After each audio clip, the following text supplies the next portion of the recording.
O, au, aha. Now we are writing O. We have to write A. English letter 3. Now you all know how to write English letter 3. And you know how to write A. Okay? So basically we have to write A to write O. English letter 3. Advi resh. That is sleeping line. Ubhi resh. Standing line. This is A. A lakana. A.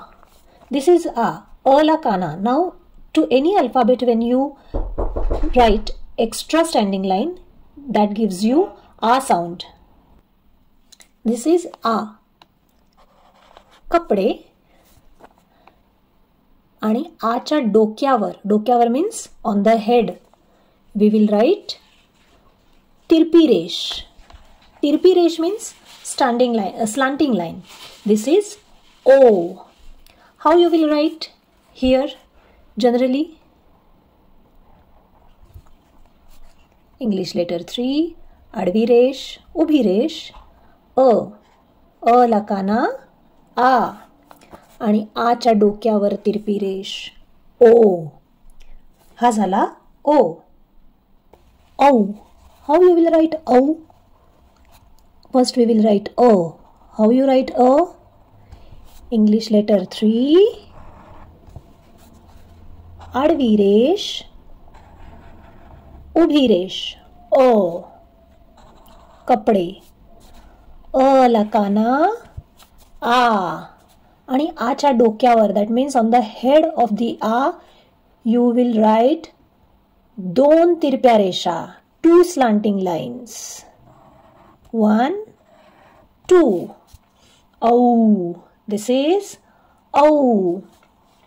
How you will write? How you will practice? English letter 3, आडवी रेष, उभी रेष A lakana, A.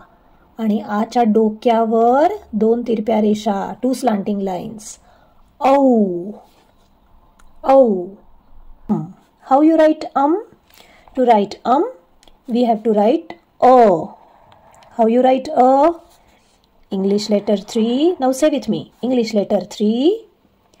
आडवी रेष, उभी रेष, कपडे A. आणि अच्या डोक्यावर. What does it mean? डोक्यावर on the head. डोक्यावर टिंब. टिंब means dot.